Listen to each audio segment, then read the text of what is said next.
Hey there, tonight we're diving into something that might make your family dinner conversations seem downright civilized. We're exploring what it meant to be born on the wrong side of the silk curtains in Korea's royal dynasties. And trust me, you probably won't make it through the next hour without questioning everything you thought you knew about bloodlines and social justice. So now, kill the overhead lights, maybe light a candle, and let's get into some history. Alright, welcome to Old Korean Dynasty. You're born in a hanbok-draped chamber, your first breath filled with the scent of expensive incense and your mother's tears. Your father is a nobleman, perhaps even royalty. His blood flows through your veins like liquid gold.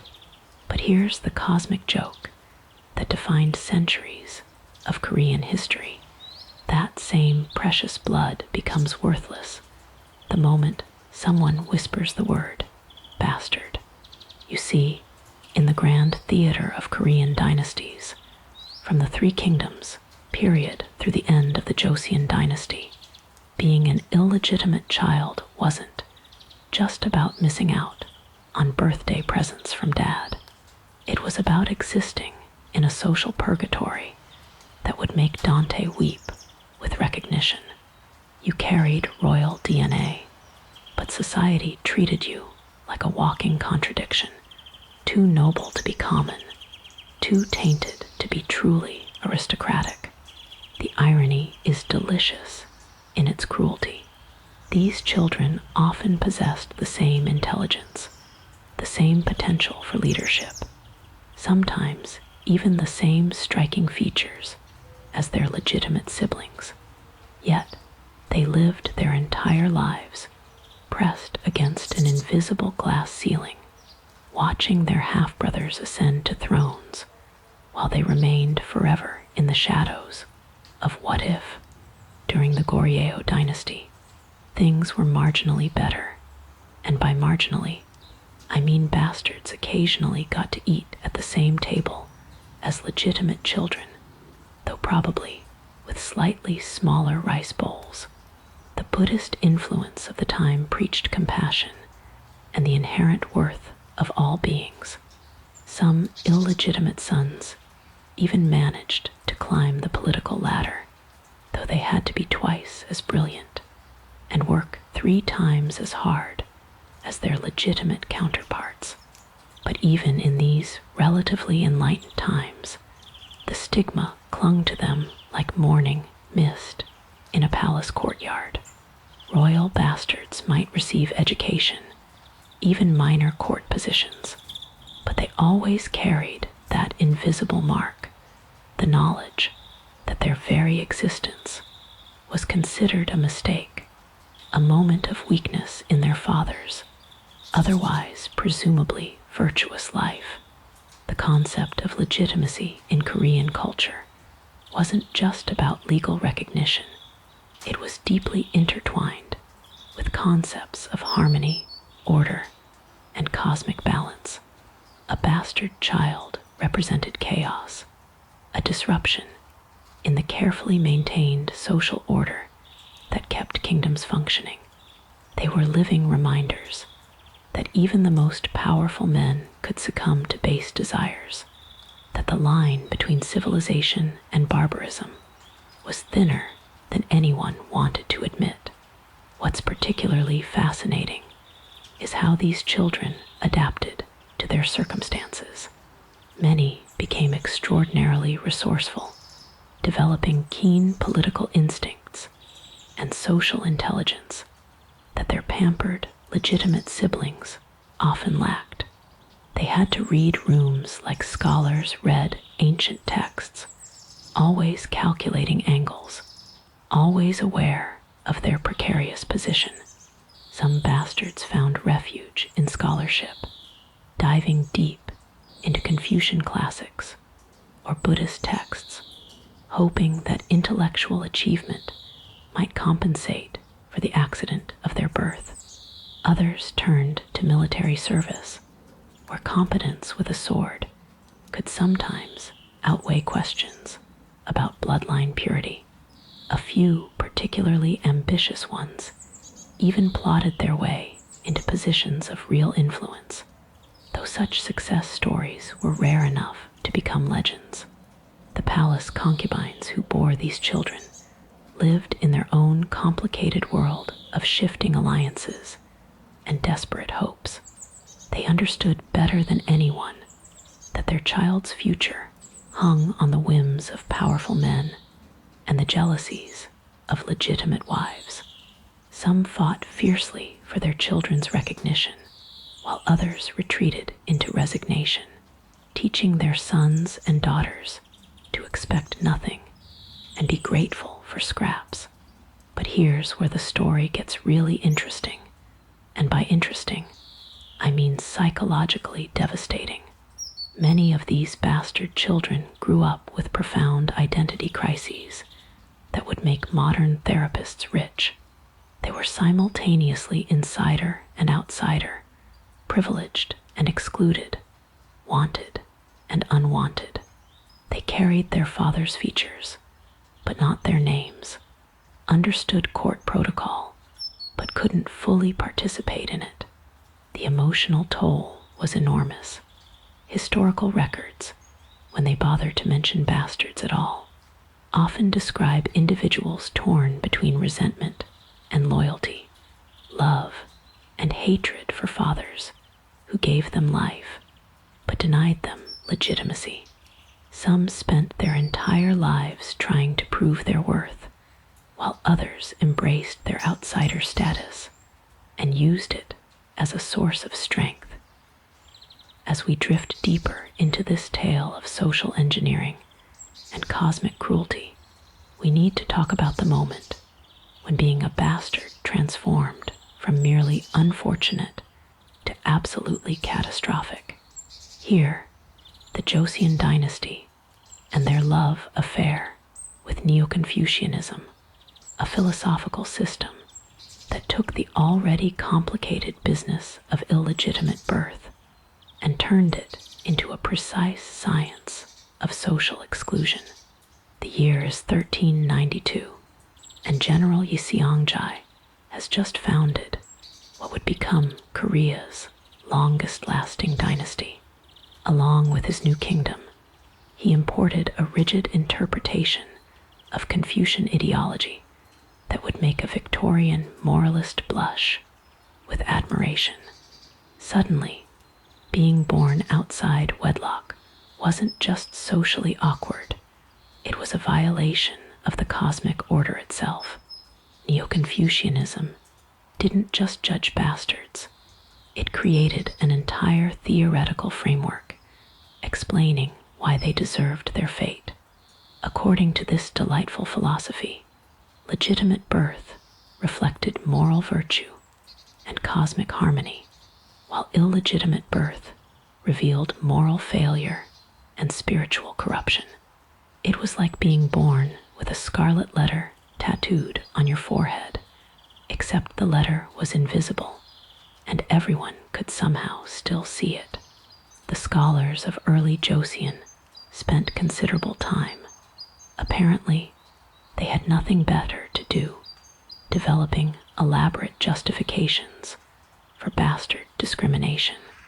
They argued that illegitimate children carried the spiritual pollution of their parents' moral transgression. This wasn't just about social convention. It was supposedly about maintaining the spiritual purity necessary for good governance and cosmic balance. Remember that invisible glass ceiling we discussed earlier? Well, Neo-Confucianism didn't just reinforce it. They built it out of titanium and added razor wire. The new ideology insisted that social hierarchy reflected natural law, and bastards occupied their lowly position because heaven itself had decreed it so. Challenging this arrangement wasn't just rebellious, it was blasphemous. The timing couldn't have been worse for Korea's illegitimate population.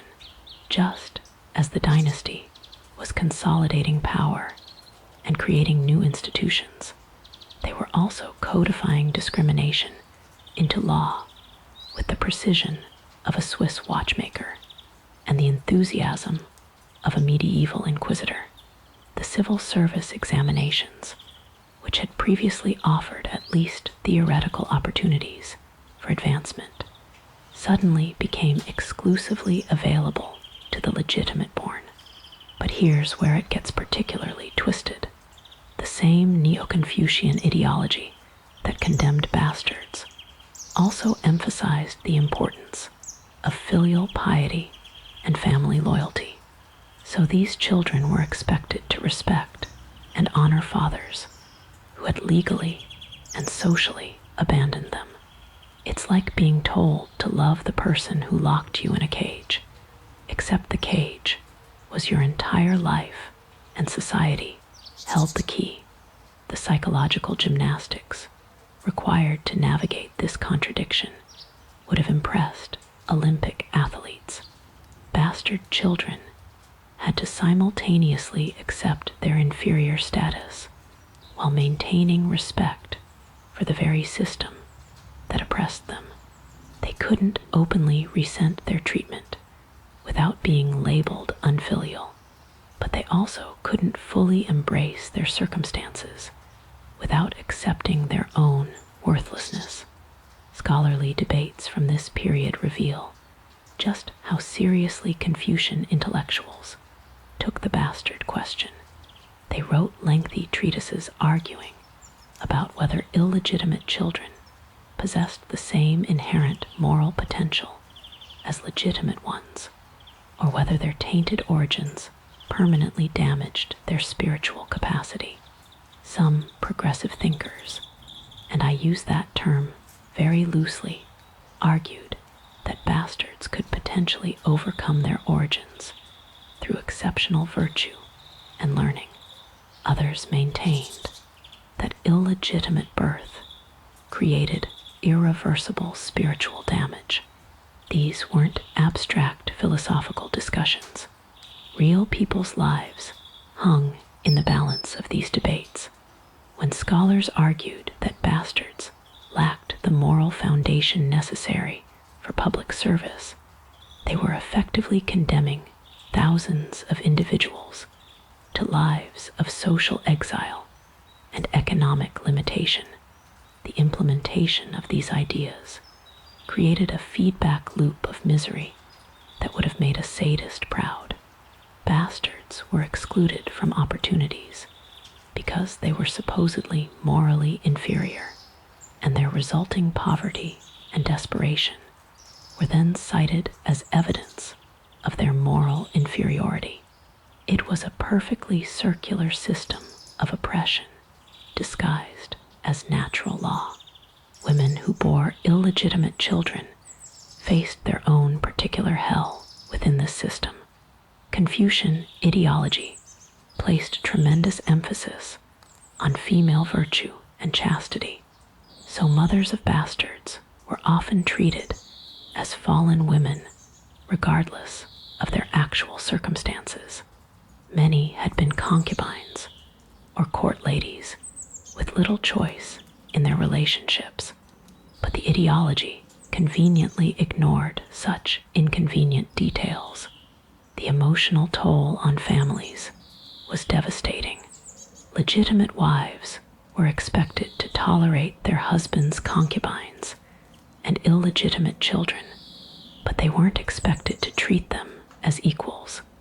The resulting household dynamics created environments of perpetual tension, jealousy, and resentment that would make modern soap opera writers weep with envy. Some bastards tried to find loopholes in the system, attempting to prove their legitimacy through dubious documentation or claiming their parents had been secretly married.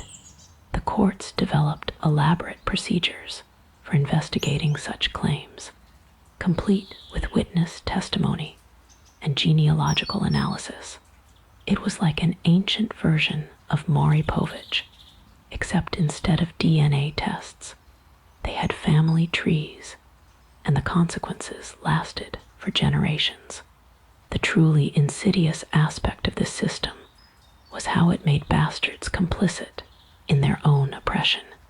Many internalized the ideology that condemned them, believing they truly were spiritually inferior and deserved their fate.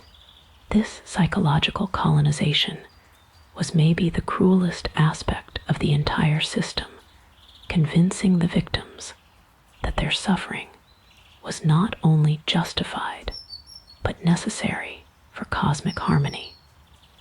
Now that we have established the philosophical foundation for bastard misery, let's meet the stars of our show, the COEL, literally meaning illegitimate offspring, though the Korean language managed to pack centuries of social contempt into those two innocent syllables.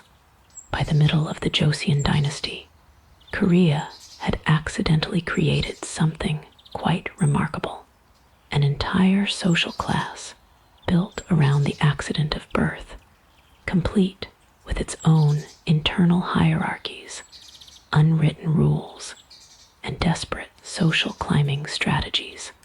The COEL weren't just random illegitimate children scattered throughout society. They formed a distinct caste, trapped in the social stratosphere between the Yongbin aristocracy they could never fully join, and the commoners they refused to become.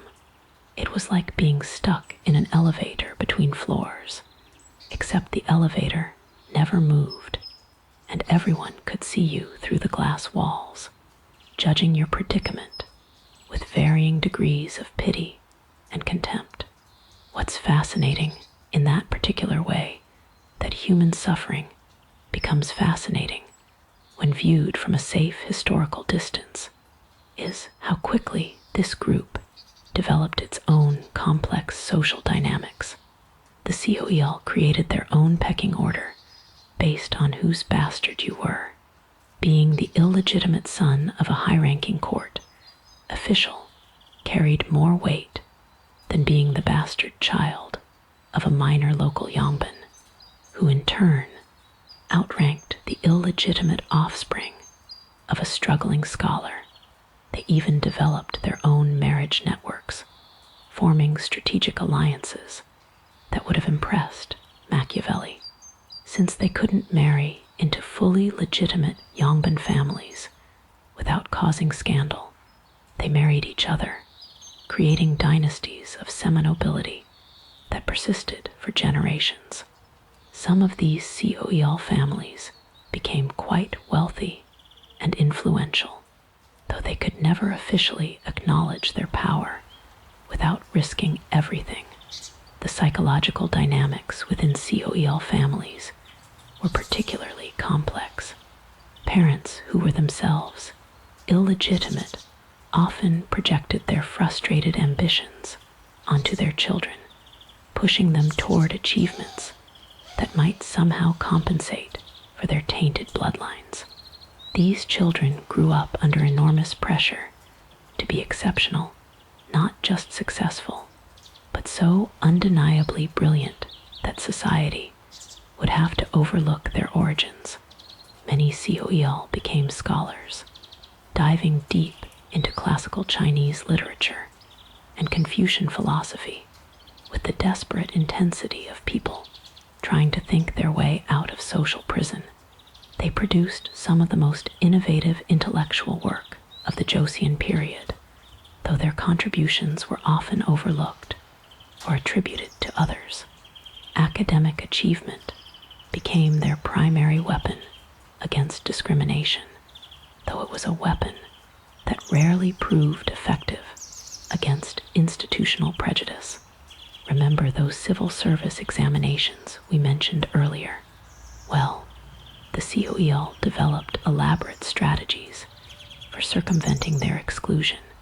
Some attempted to hide their origins through falsified genealogies, while others sought patronage from sympathetic, legitimate Yongbin who might sponsor their careers. A few even managed to purchase or marry their way into quasi-legitimate status, though such successes were rare and always precarious. The economic strategies of the COEL class reveal just how creative desperation can make people, excluded from traditional paths to power and wealth. They pioneered new forms of commerce and trade that the legitimate Yongbin considered beneath their dignity. Many became merchants, moneylenders, or middlemen in various industries, accumulating wealth that they could never fully enjoy due to their social status. Some COEL families became quite skilled at what we might call social camouflage, adopting all the cultural markers of legitimate Yongbin while carefully avoiding situations where their origins might be exposed. They studied the same classics, wore the same clothes, participated in the same literary gatherings, and maintained the same aesthetic sensibilities as their legitimate counterparts. From a distance, they were indistinguishable from full Yongbin, but everyone knew they were different, and everyone pretended not to know. The geographic distribution of COEL communities is also telling. Many clustered in secondary cities and regional centers where their origins were less well known and social surveillance was less intense. Seoul, being the center of political power and social scrutiny, was particularly difficult for COEL to navigate, though some managed to establish themselves there through careful networking and strategic marriages. Women within the COEL class faced double discrimination, first for their illegitimate birth, then for their gender. However, some found unusual opportunities within this limitation. COEL women sometimes became influential as patrons of arts and literature, using their family's wealth to support cultural activities that legitimate Yongbin women couldn't openly sponsor. A few even became renowned for their own artistic or literary achievements, though their recognition was always qualified by their social status. The relationship between COEL and the broader commoner population was equally complex. Common people often viewed them with suspicion and resentment. They were neither fully aristocratic nor authentically common, occupying an ambiguous middle space that made everyone uncomfortable. Some commoners saw COEL pretensions to nobility as laughable, while others envied their education and relative privilege. Perhaps most remarkably, the COEL developed their own cultural identity that was distinct from both Yongbin and commoner culture. They created literary circles, artistic movements, and intellectual networks that operated parallel to mainstream aristocratic society. Some of the most innovative poetry, painting, and philosophical writing of the later Joseon period emerged from these semi-underground COEL communities. The tragedy of the COEL class, and there's always a tragedy in these stories, was that their very existence undermined the social system they desperately wanted to join. By succeeding despite their supposedly inferior origins, they inadvertently proved that illegitimate birth didn't actually determine moral or intellectual capacity, but rather than reform the system, Korean society simply refused to acknowledge their achievements, maintaining the fiction that bloodline determined worth, even when the evidence suggested otherwise. Now let's venture behind those gleaming palace walls, where the bastard experience reached levels of complexity that would make a Byzantine court intrigue look like a children's game.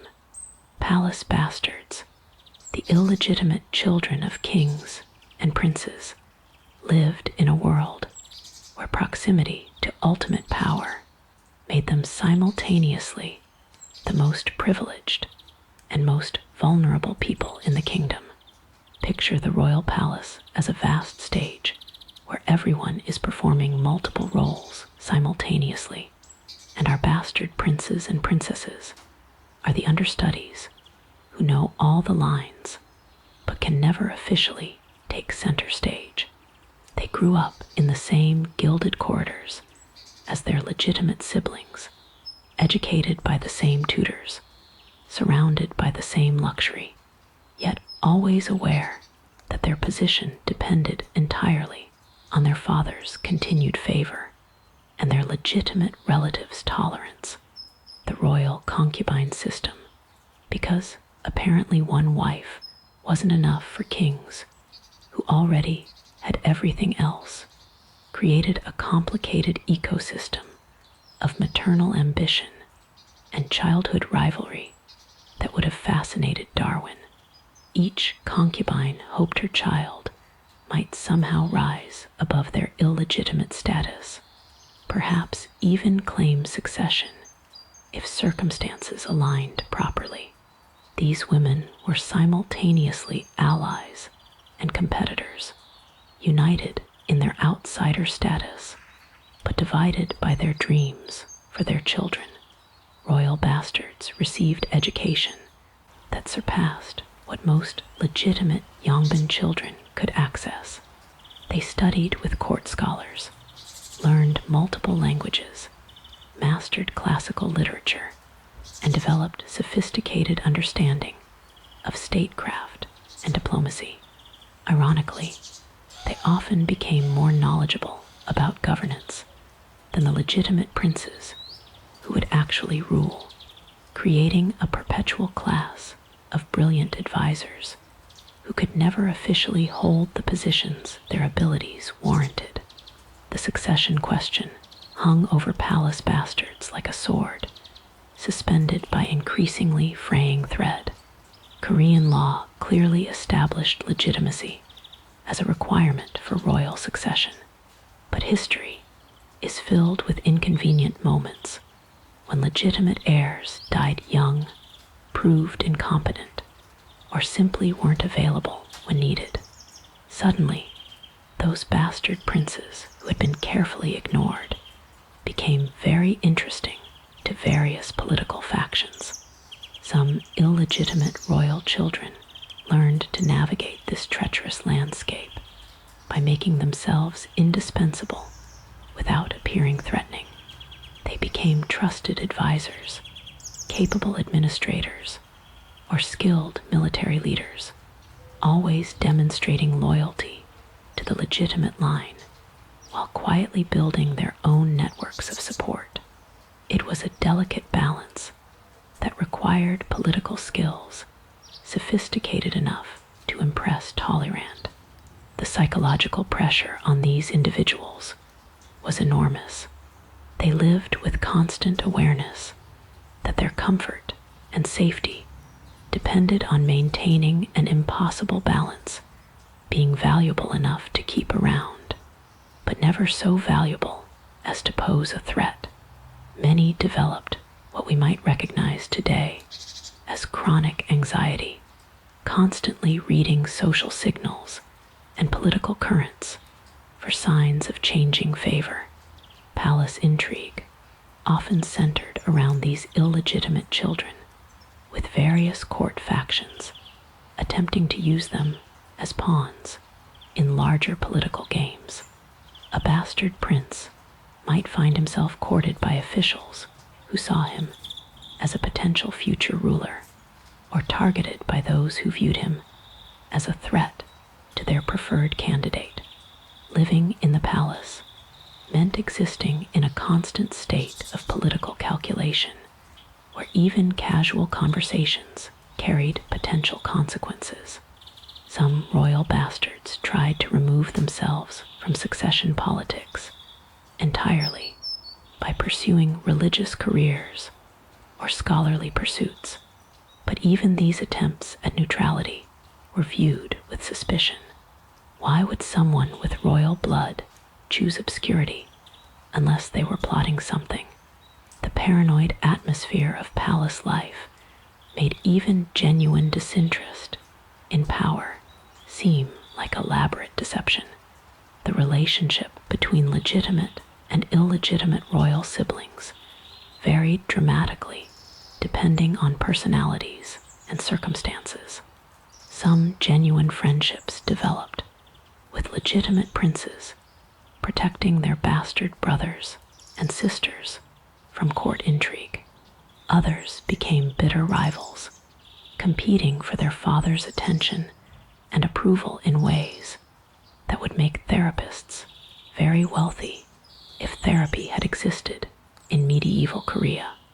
Royal bastard princesses faced their own unique challenges within the palace system. They couldn't inherit the throne, but they could be married off for political alliances, except their illegitimate status made them less valuable as diplomatic assets.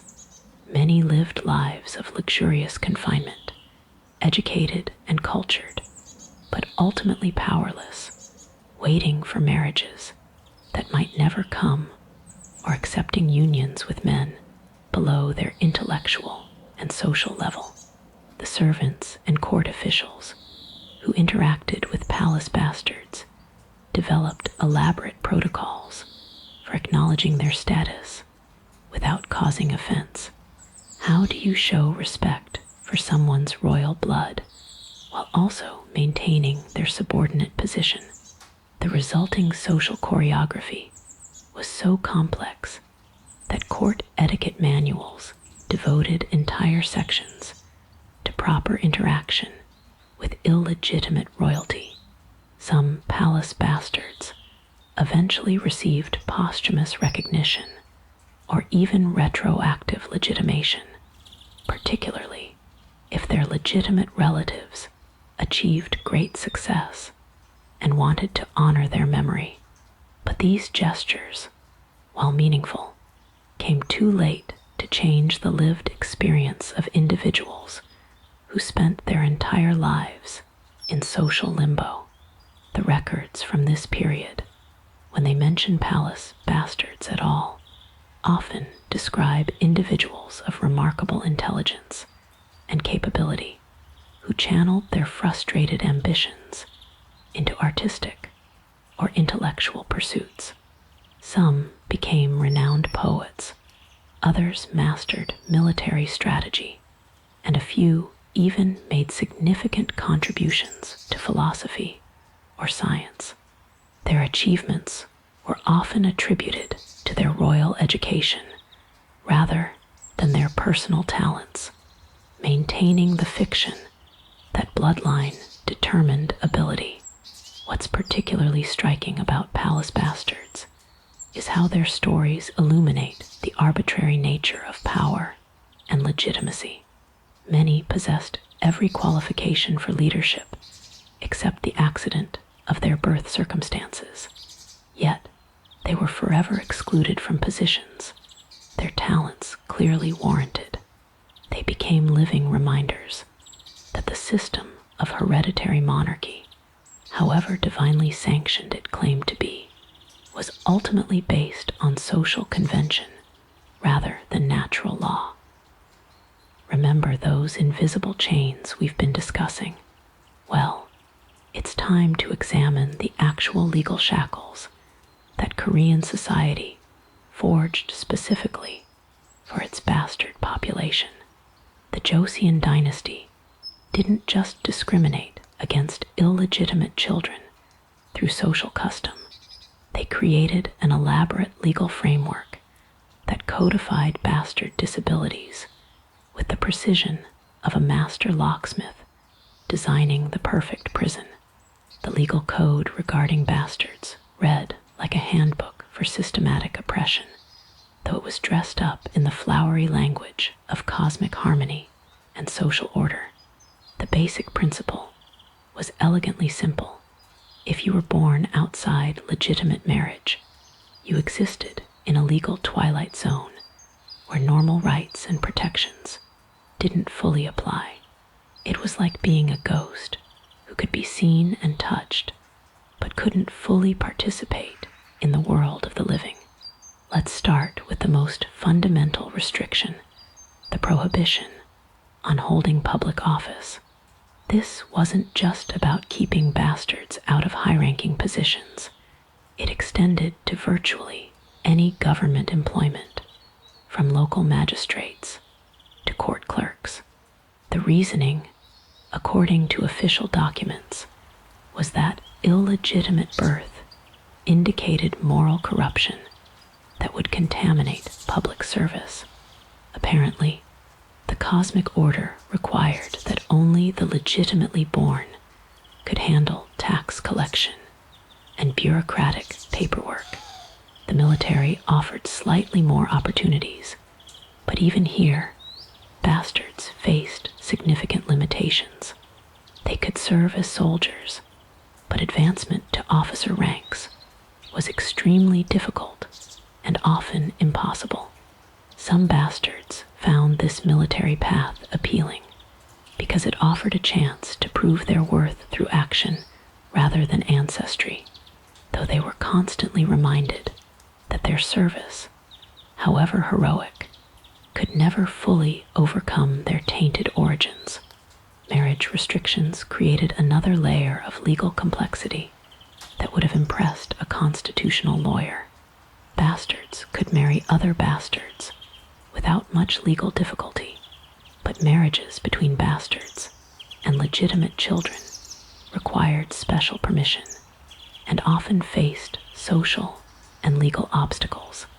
These restrictions weren't just about maintaining bloodline purity.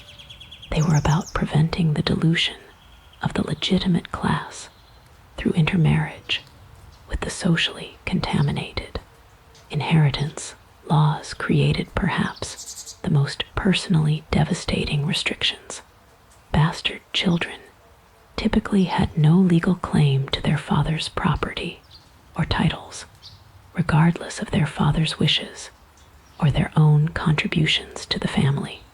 Even fathers who wanted to provide for their illegitimate children faced legal obstacles that made such provisions difficult or impossible.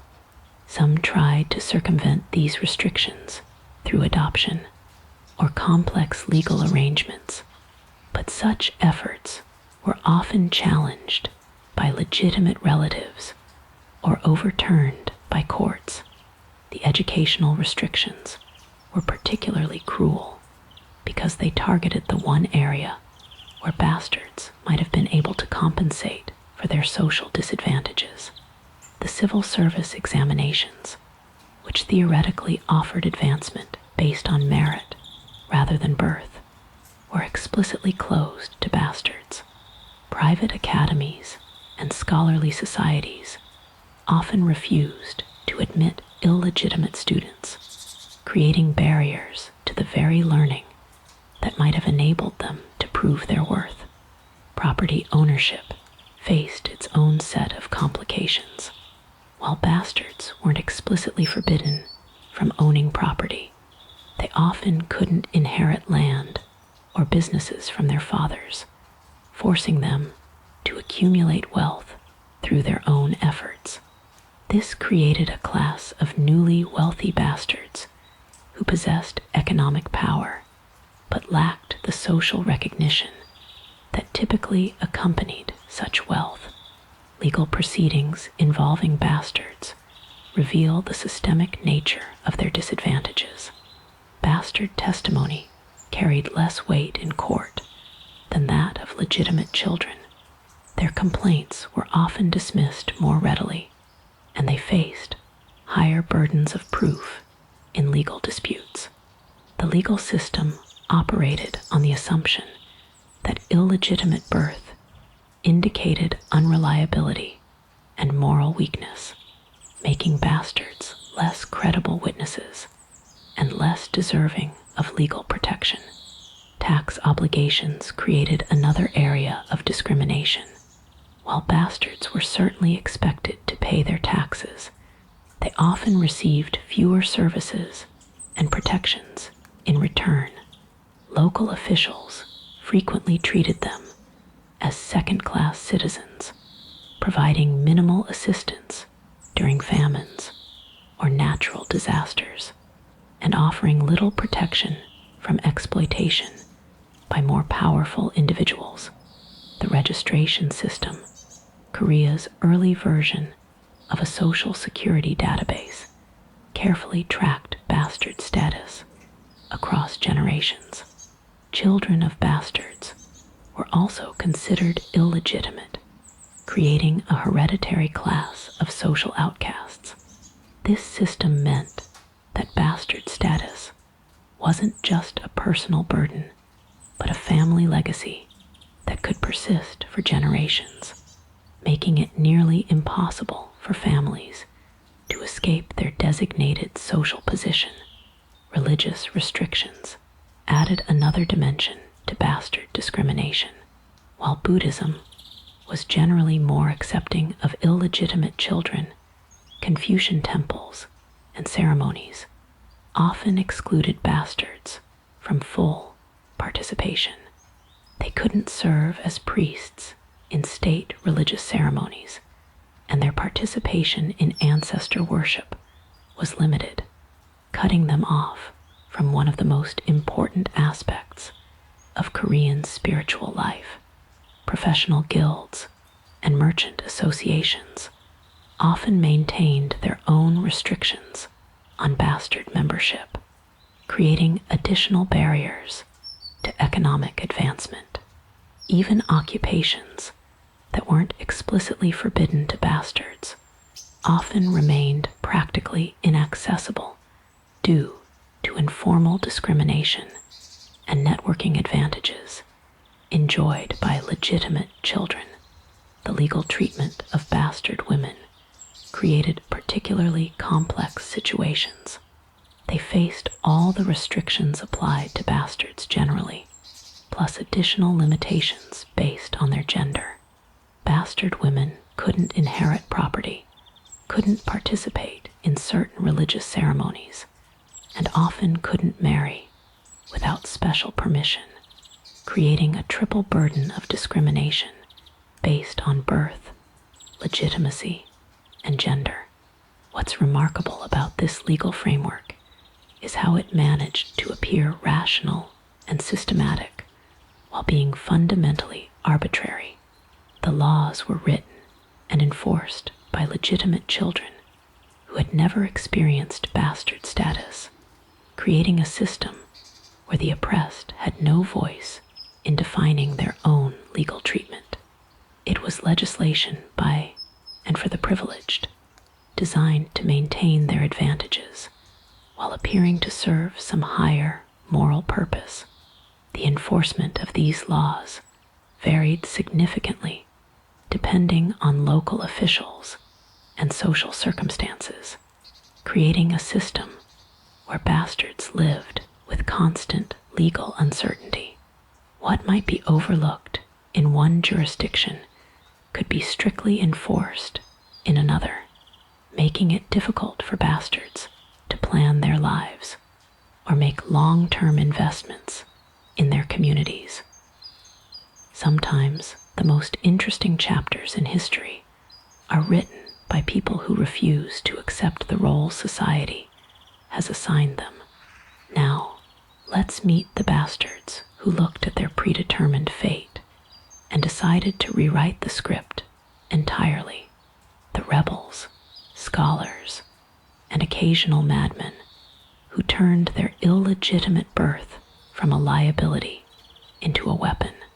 The most spectacular example of bastard rebellion has to be Han Gildong, though whether he actually existed or was just the wishful thinking of an anonymous novelist depends on which historian you ask after they've had too much soju.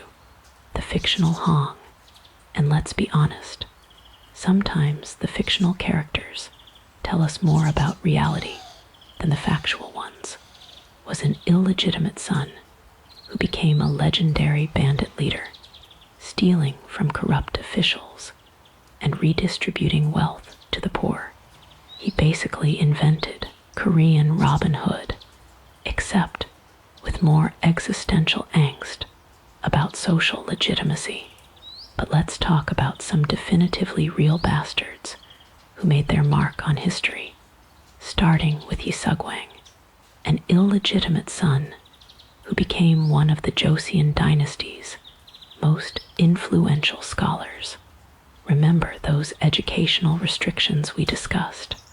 Well, Yisugwang apparently didn't get the memo, or he got it and decided it was more of a suggestion than a rule. He managed to pass the civil service examinations, though how exactly he circumvented the legitimacy requirements remains a historical mystery that would make conspiracy theorists giddy with excitement. Yisugwang went on to write the Jibong Yuseol, an encyclopedic work that covered everything from astronomy to agriculture, becoming one of the most comprehensive scholarly achievements of his era. The irony is delicious. A man's society, deemed unworthy of education, became one of its greatest educators, proving that intellectual capacity had remarkably little correlation with the circumstances of one's birth.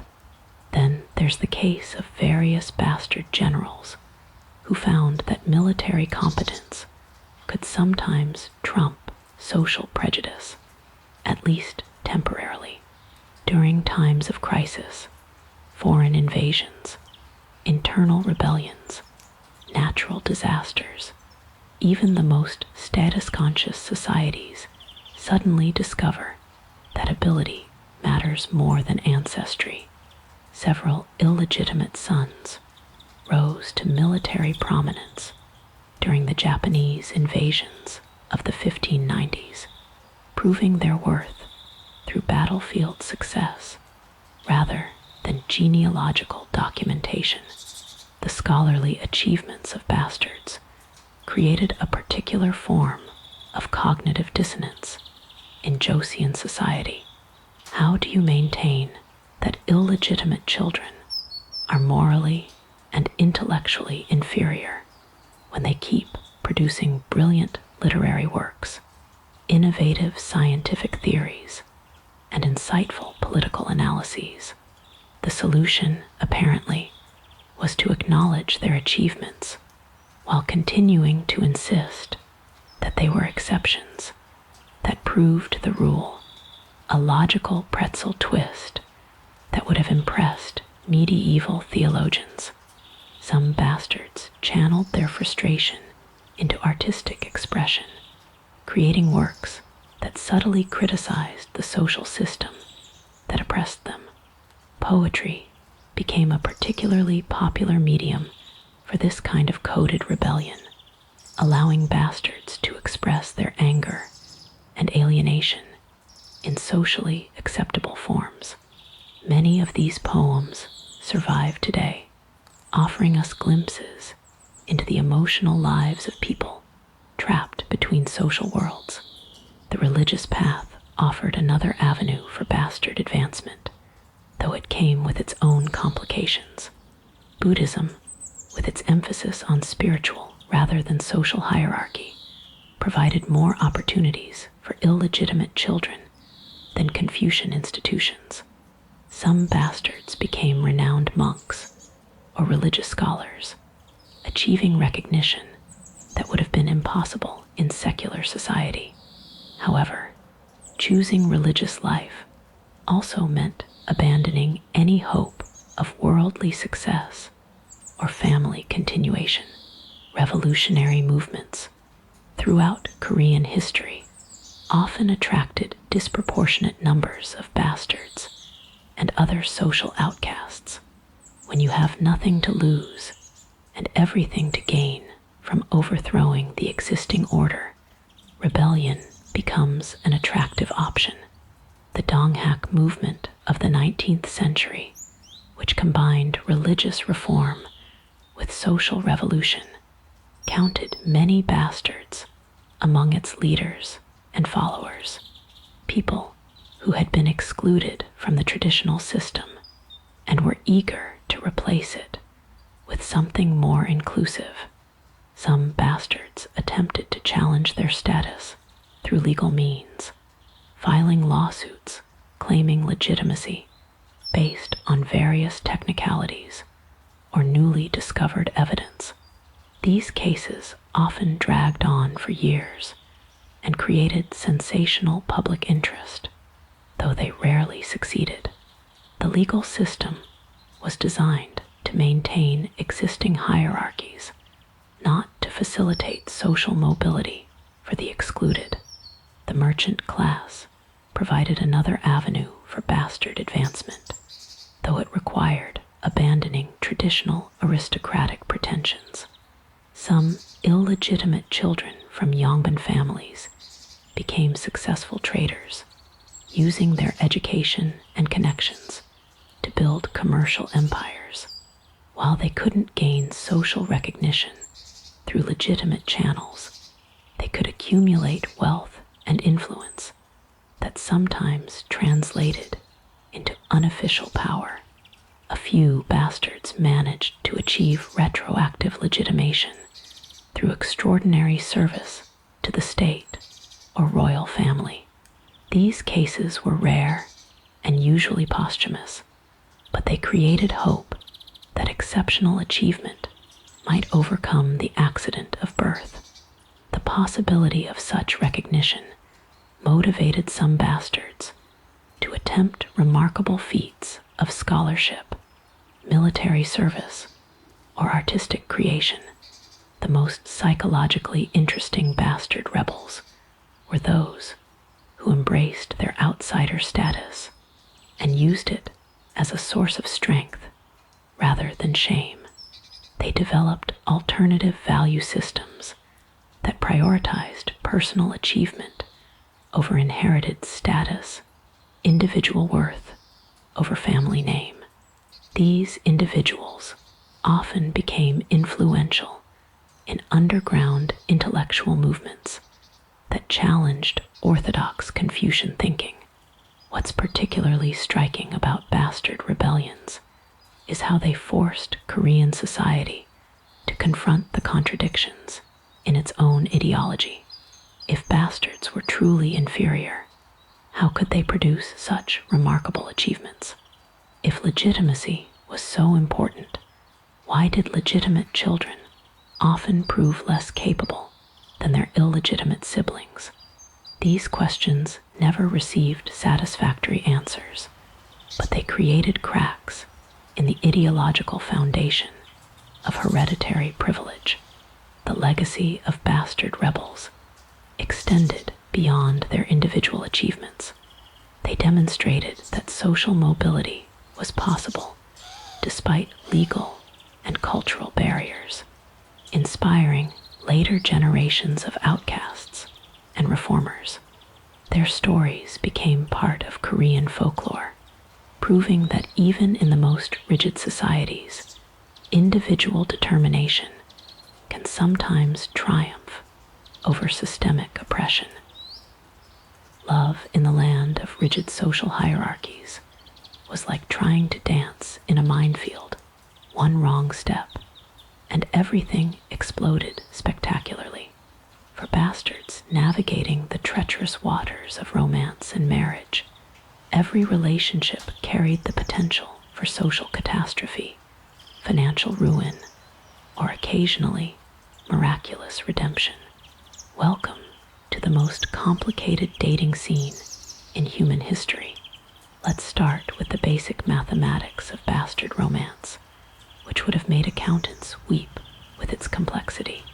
A bastard woman marrying a legitimate man created scandal and usually resulted in his social demotion. A bastard man marrying a legitimate woman was virtually impossible without extraordinary circumstances. Two bastards marrying each other was acceptable, but ensured their children would inherit the same social stigma. It was like playing romantic chess, where most of the moves were illegal and the board kept changing shape. The economics of bastard marriage created its own peculiar marketplace, where traditional calculations of family wealth and social status mixed with the unique variables of illegitimate birth. Some bastard families accumulated significant wealth despite their social limitations, making them attractive marriage partners for impoverished, legitimate families willing to trade status for financial security. These arrangements created fascinating inversions where socially superior partners found themselves economically dependent on their illegitimate spouses. Matchmaking for bastards required diplomatic skills that would have impressed international negotiators. Marriage brokers had to navigate complex calculations involving degrees of illegitimacy, family wealth, regional reputation, and the personal preferences of individuals who often had limited choices. Some specialized in arranging bastard marriages, developing expertise in finding compatible matches within the restricted pool of socially acceptable partners. The courting rituals of bastard romance often took place in the shadows of more conventional society. Secret meetings, coded correspondence, and carefully orchestrated social encounters allowed bastard couples to develop relationships without attracting unwanted attention. Some of the most passionate love affairs in Korean history involved bastards who risked everything for romance, knowing that discovery could lead to social exile or worse. Love triangles involving bastards and legitimate children created soap opera-worthy drama that scandalized entire communities. When legitimate heirs fell in love with bastard women, families deployed every weapon in their arsenal, from financial pressure to arranged marriages to physical separation, to prevent relationships that threatened bloodline purity. These star-crossed romances often ended tragically, though a few determined couples managed to overcome family opposition through persistence or strategic elopement. The wedding ceremonies of bastard couples reflected their ambiguous social position. They couldn't hold elaborate celebrations that might attract criticism, but they also couldn't appear to accept inferior status by having overly modest ceremonies. The resulting events were carefully calibrated displays that acknowledged social reality while maintaining personal dignity, a delicate balance that required considerable social intelligence. Bastard women faced particularly complex romantic calculations. Their marriage prospects were limited by both their illegitimate birth and their gender, creating a double constraint that left many unmarried or settled for matches well below their intellectual and social capabilities. Some remained single by choice, preferring independence to compromised marriages, though this decision often resulted in social isolation and economic hardship. The phenomenon of bastard brides created an interesting subcategory of arranged marriages, where legitimate families sought intelligent, educated women from bastard backgrounds to serve as wives for their less gifted sons. These arrangements recognized that bastard women often received better educations than their legitimate counterparts, while acknowledging that their social status made them accessible to families they might otherwise have been too good for. Interclass romance involved involving bastards and commoners created its own set of complications. Bastards, who married down, socially gained legitimacy within commoner communities, but lost any remaining connection to aristocratic privilege. Those who married up faced constant scrutiny and the challenge of proving they belonged in their new social environment, while never fully escaping their original stigma. The children of bastard marriages inherited complex identities that required careful management. Some families attempted to obscure bastard ancestry through selective record keeping or geographic relocation, essentially trying to wash their family history clean through strategic forgetting. Others embraced their mixed heritage and developed their own family traditions that acknowledged their unique position in Korean society. Financial negotiations surrounding bastard marriages often involved creative arrangements that worked around legal restrictions on inheritance and property transfer.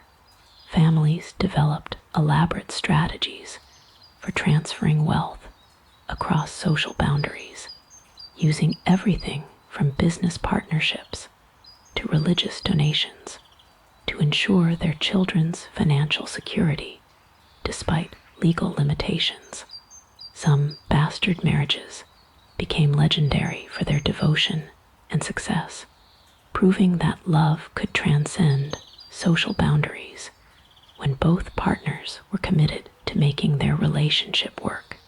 These success stories became models for other bastard couples and provided hope that social mobility through marriage was possible, even if it required exceptional circumstances.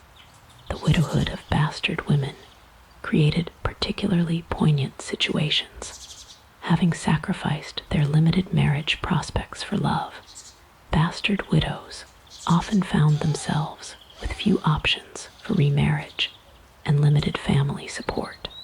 Some became powerful figures in their own right, using their freedom from family obligations to pursue business ventures or artistic endeavors that would have been impossible during their marriages. Perhaps most remarkably, some bastard couples managed to create family dynasties that eventually achieved quasi-legitimate status through accumulated wealth, strategic marriages, and careful reputation management. These families demonstrated that social mobility was possible across generations, even if it required extraordinary patience and planning. The romantic lives of bastards ultimately revealed the arbitrary nature of social boundaries and the power of individual choice to transcend systemic limitations. Their love stories, whether tragic or triumphant, proved that human connection could survive even the most elaborate systems of social control, creating bonds that sometimes proved stronger than the artificial divisions that society tried to maintain. As we drift toward the end of the video, through centuries of social engineering and human resilience, we find ourselves in the twilight of the Joseon dynasty, where the ancient certainties about bastard inferiority were beginning to crack like old paint in the summer sun. The 19th and early 20th centuries brought winds of change that would eventually sweep away the elaborate system of illegitimate discrimination, though not without a final, desperate struggle to maintain the old order. The opening of Korea to foreign influence in the late 1800s introduced revolutionary concepts that challenged the fundamental assumptions of Confucian social hierarchy. Western missionaries, despite their own cultural prejudices, preached ideas about human equality that were incompatible with bastard discrimination. Japanese colonial influence, however oppressive in other ways, inadvertently undermined traditional Korean class distinctions by imposing different systems of social organization.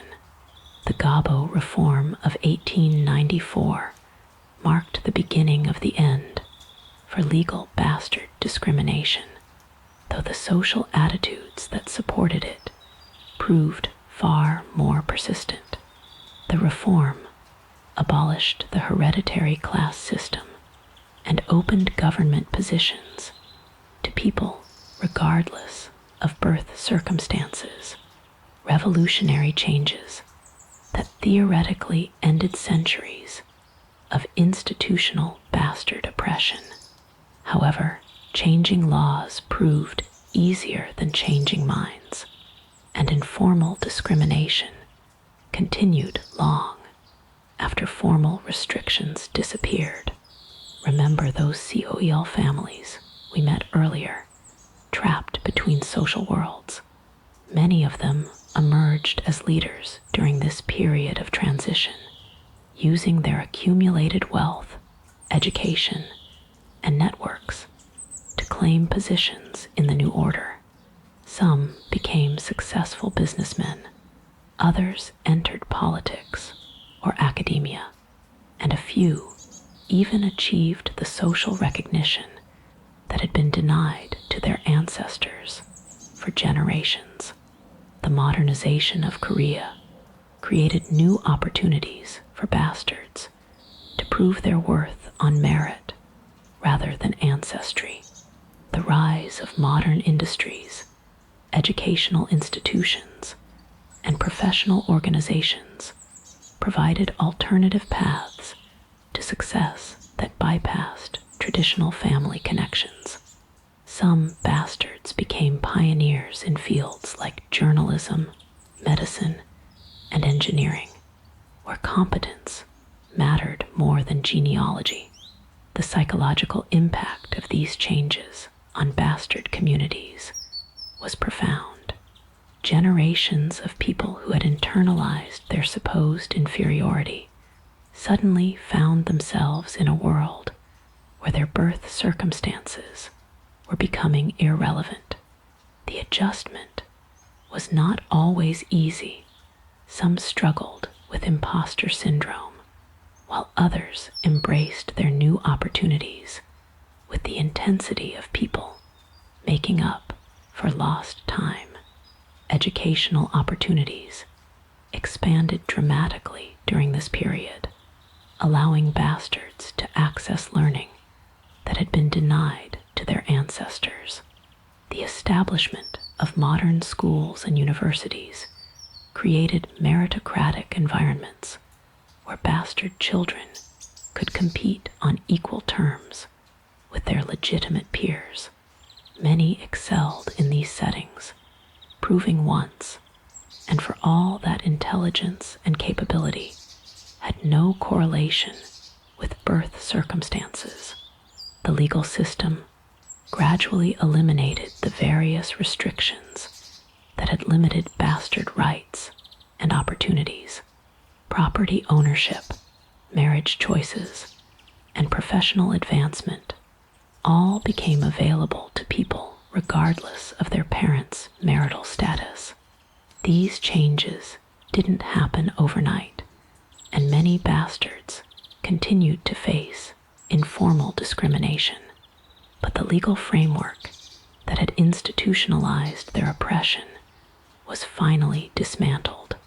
Women's rights movements during this period had particular significance for bastard women who had faced double discrimination based on both their illegitimate birth and their gender.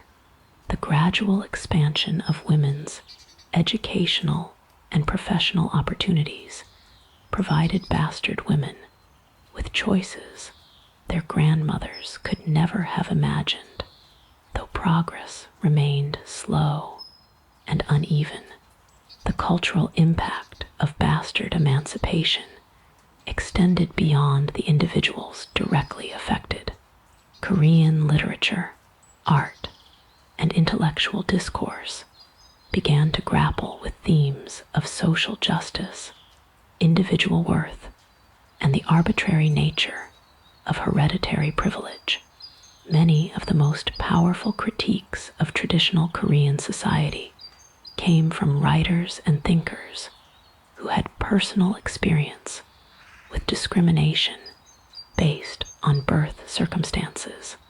Some bastard families chose to preserve their unique cultural identity even as formal discrimination ended.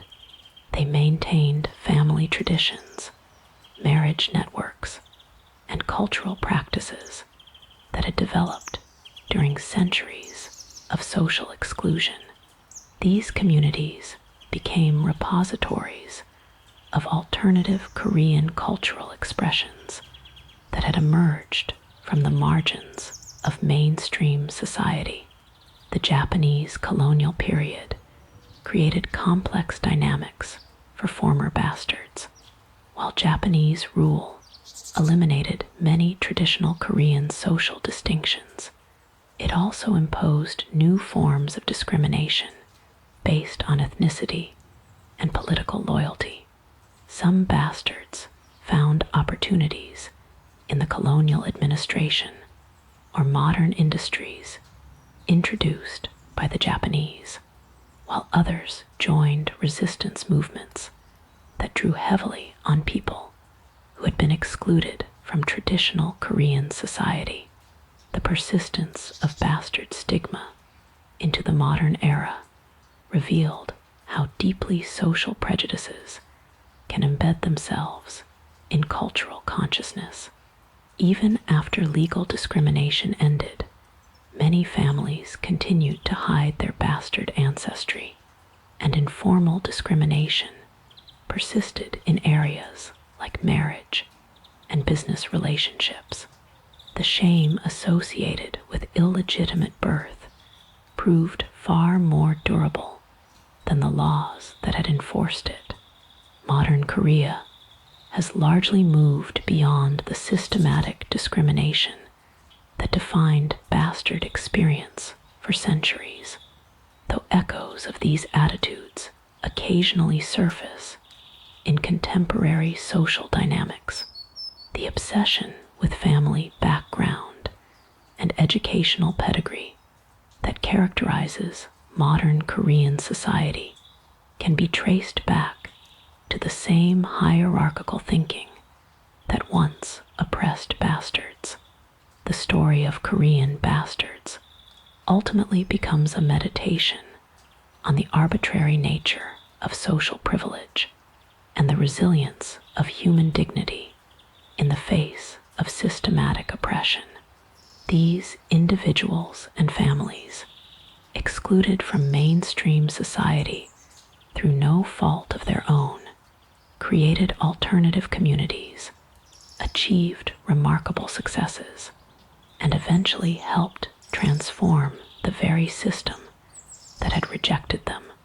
Their legacy lives on in the modern Korean emphasis on education, achievement, and social mobility, values that emerged partly from communities that had to prove their worth against overwhelming odds.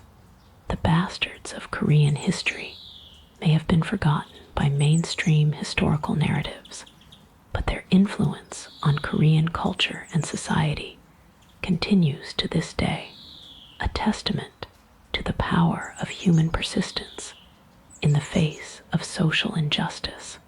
And so we reach the end of our journey through the shadow world of Korean bastards, a story that began with rigid social hierarchies and ended with the gradual recognition of human dignity, regardless of birth circumstances. These forgotten individuals lived lives of quiet struggle and occasional triumph, creating families, building communities, and slowly chipping away at the walls that society had built around them. Their stories remind us that social systems, however elaborate and seemingly permanent, are ultimately human creations that can be changed by human determination. The bastards of Korean history didn't just survive their circumstances, they transformed them, leaving behind a legacy of resilience that continues to influence Korean society today. As you let these stories settle in your mind, perhaps you can appreciate the complex beauty of human adaptation and the way individuals can maintain their dignity even in the most constraining circumstances. The palace corridors grow quiet, the scholars close their books, and the marriage brokers put away their complicated calculations. Let the weight of these centuries drift away from your shoulders now. You've traveled far tonight, through time and social complexity, witnessing the struggles and triumphs of people who refused to accept the limitations others placed on them. Their stories have been told, their dignity acknowledged, their legacy preserved.